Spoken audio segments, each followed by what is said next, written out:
I love you, Lord. Oh, your mercy never fails me. All my days I've been held in your hand. From the moment that I wake up until I lay my head, oh, I will sing of the goodness of God.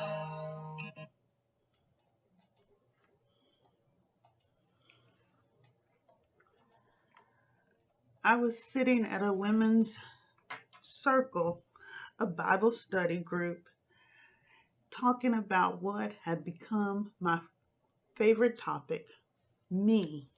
Me. And I was trying to figure out, how did I get here?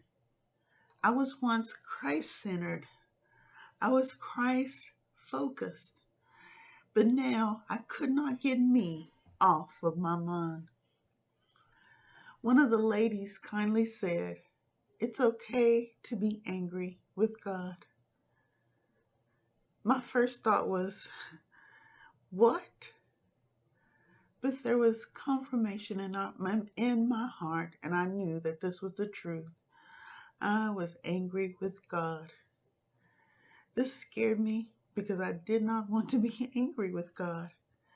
I had just finished a season of sickness, and I wanted to walk in health.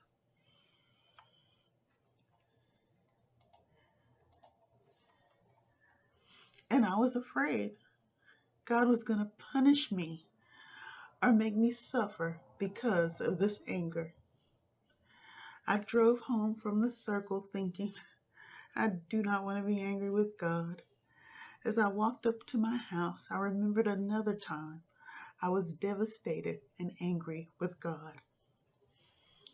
I had just gotten off work. We had just gotten off work. And I will not say who we are because I want to respect that other person's privacy. But we were supposed to pick up my younger brother. When we arrived, no one answered the door. We waited, and it seemed like forever. And finally, someone came and opened the door.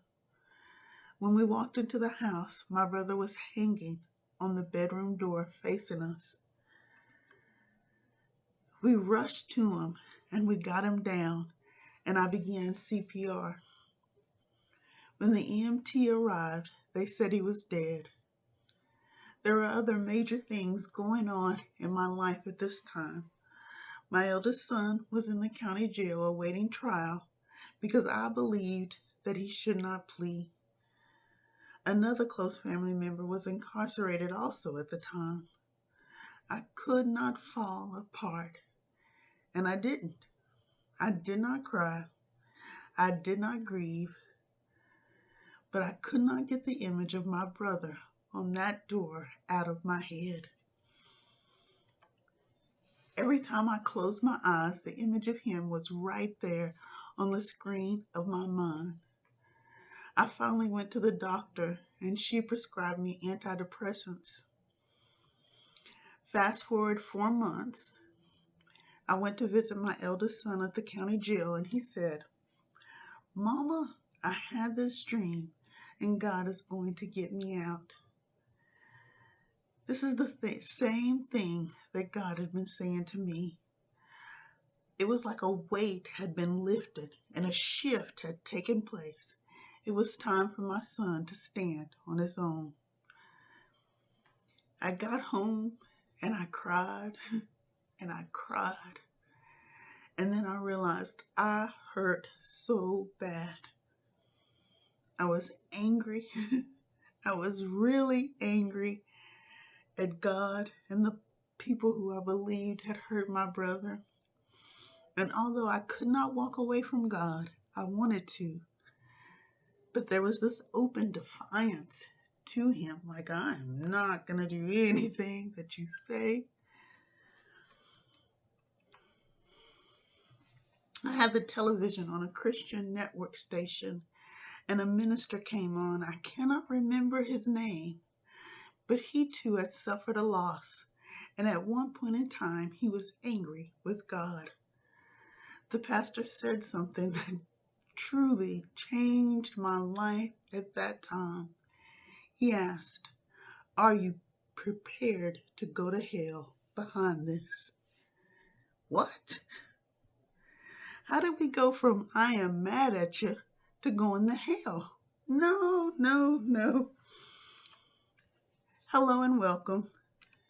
My name is Leslie, and this is Growing Up Godly. Let's grow together. Today's topic, God, I am not well about it. We are supposed to have a relationship with God. How that looks for everyone may be different, but there are some common practices that we share. Communion.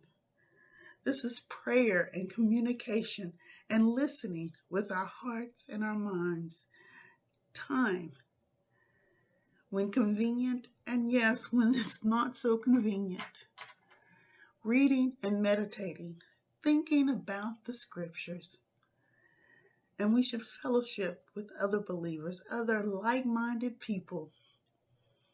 In any relationship, there will be good times, okay times, and yes, bad times. There will be days when we feel like we love them to the moon.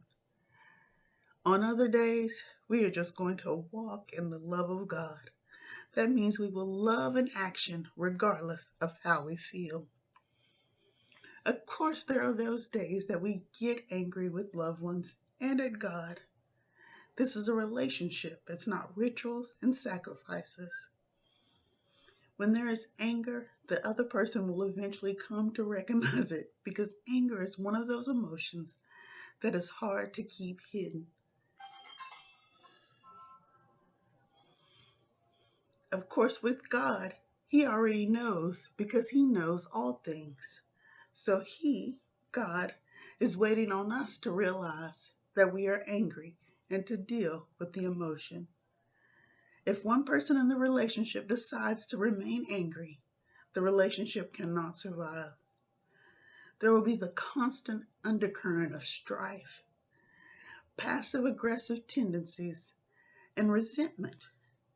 Anger is not an emotion we want to harbor in our hearts for too long.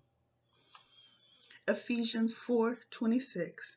Be angry at sin, at immorality, at injustice, and at ungodly behavior, yet do not sin.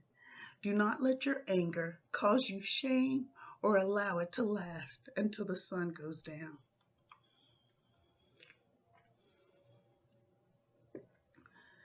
Cease from anger and abandon wrath. Do not fret. Do not be anxious or worried. It leads only to evil. Psalm 37:8.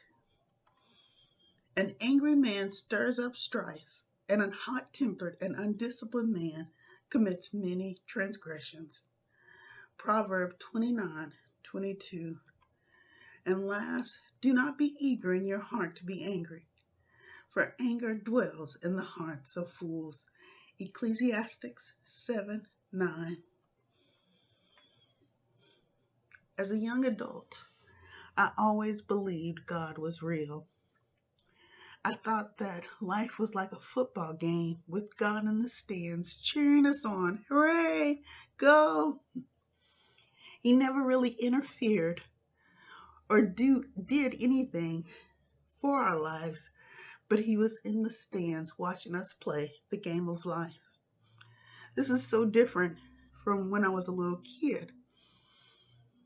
As a kid, I was saved a lot of times. Every time I went to vacation Bible school, if there was a call to come to the altar to accept Jesus Christ in your heart, I went. I wanted to be a priest, offering communion to the people. Frosted Flakes and Kool-Aid is what I was offering.